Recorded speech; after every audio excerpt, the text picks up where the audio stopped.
Sí. Actualmente, todas las acciones que está haciendo la FED para tratar de contrarrestar la recesión. Sin embargo, por ejemplo, el Banco Central Europeo no ha modificado las tasas.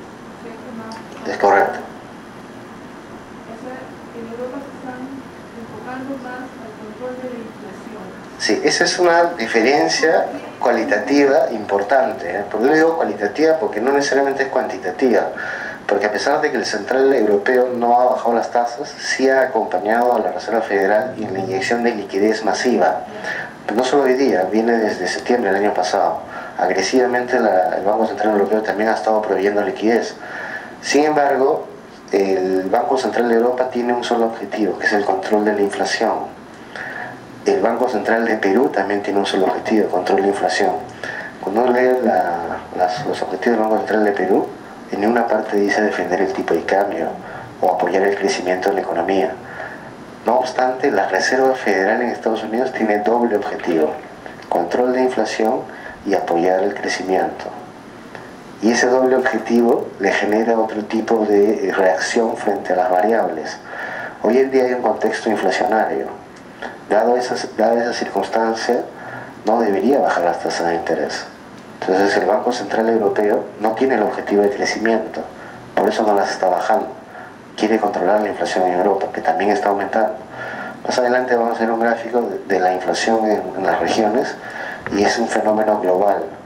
Pero digamos, en países que son muy dependientes de commodities, como Estados Unidos y Europa, se siente más fuerte, ¿no? Acá en Perú también nosotros dependemos de commodities, pero somos productores. Entonces ahí, digamos, compensa el efecto de la inflación vía ingresos en exportaciones. Ahora, lo importante que uno tiene que notar acá es que, por ejemplo, en toda la década del 90, el nivel de endeudamiento se mantenía relativamente creciente, pero relativamente estable. Sin embargo, a partir del 2001 se da una explosión de deuda. Y eso de ahí tiene que ver fundamentalmente por el exceso de liquidez que la propia Reserva Federal inyecta a la economía producto de la crisis, uno, lo que es la burbuja tecnológica, y segundo, los ataques en las Torres Gemelas. Entonces la Reserva Federal bajó las tasas de interés, más adelante vamos a ver el gráfico, hasta 1%, e inyectó muchísima liquidez. Y obviamente cuando hay liquidez el crédito se abarata, y al abaratarse la gente empieza a prestarse.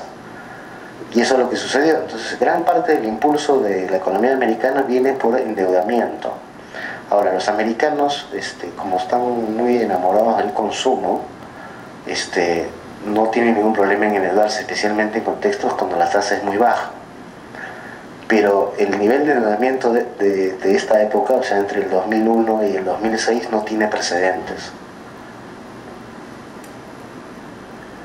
En esta lámina vemos que dentro del endeudamiento, gran parte de ocurre en lo que se denomina el sector hipotecario residencial, lo cual alimenta el boom inmobiliario. Esto es digamos, todos los tipos de endeudamiento son la línea verde, y la línea azul es el crédito hipotecario residencial. Cuando uno habla del negocio hipotecario, uno habla, digamos, de 4 segmentos.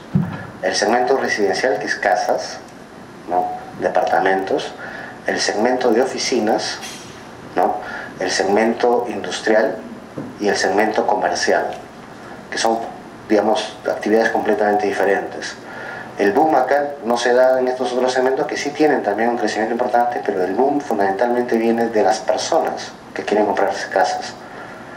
Y en parte sucede porque las tasas de interés son muy bajas. Si ustedes ven, entre el 2001, ¿no?, y 2006, miren el nivel de crecimiento, ¿no? Ahora, en el 2006 empieza a caer esto porque ya se está llegando a un nivel tope en el precio de las viviendas. Es decir, gran parte de la liquidez... A ver, en el año 2000, cuando se cae la bolsa, el Standard & Poor's 500 hasta el 2002 cae 50%. A finales de 2002, con respecto al 2000, cae 50% de valor. Y el Nasdaq, que es el índice que refleja las acciones tecnológicas, cae cerca de 80% de su valor. Entonces, los inversionistas internacionales, en particular fondos de pensiones y compañías de vida que invierten a largo plazo, invierten hasta 60-70% de todos sus activos en acciones. Sin embargo, con una caída de esa naturaleza enfrentan un problema. Tienen pensiones que financiar, pero con la caída en los activos, en las acciones públicas, su nivel de desfinanciamiento de esas pensiones aumenta. Entonces, estos fondos de pensiones empiezan a buscar tres activos alternativos, que no son públicos necesariamente. Primero, real estate, que son casas, a comprar casas, y eso alimenta este mercado. Segundo, commodities. La historia de los commodities empieza en el 2002-2003, que empiezan a subir todos los commodities. Y tercero, hedge funds. Es digamos, un mecanismo de inversión más sofisticado, pero que logra retornos superiores a los que la bolsa rendía en ese momento, que eran negativos. Entonces hay miles de millones de dólares que empiezan a ser canalizados a estas tres alternativas. Una de ellas, real estate, que tiene que ver con las casas. Durante la expansión, una proporción creciente de préstamos hipotecarios fue hacia préstamos de alto riesgo conocidos como subprime. Acá vemos del total de créditos hasta el 2007, ¿no? Home mortgage, consumer credit, household, sube considerablemente. En el siguiente cuadro vamos a ver más de esto acá.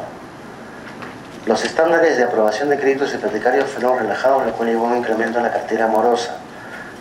Vemos acá como porcentaje del total de las ventas, ¿no? Todo lo que son préstamos para negocios, o sea, 2001, ¿no? Hasta el 2005, 2006, lo que es préstamos para negocios y lo que es préstamos residenciales. Y en este gráfico vemos lo que sería la morosidad en los créditos subprime. Este dato es fundamental, ¿no?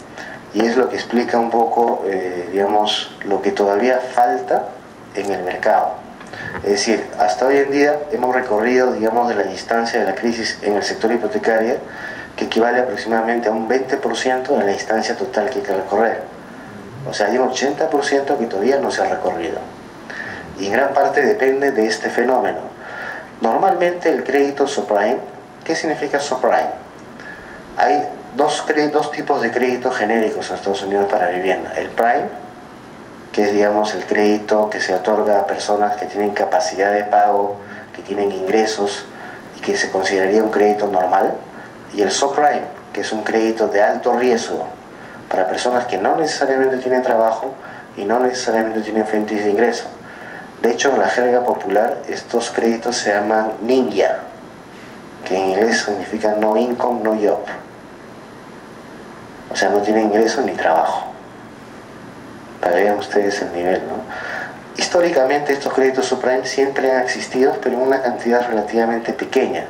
Y siempre estaban a niveles, por ejemplo, del 2001, con una morosidad de 8%. Diseño y administración de portafolios de inversión en la Bolsa de New York, donde aprenderás a diseñar tu propia estrategia de inversión para minimizar riesgos en el proceso de tus negociaciones en la Bolsa norteamericana. Profesor Julio Mavila Reyer, trader de renta variable, Scotia Bolsa.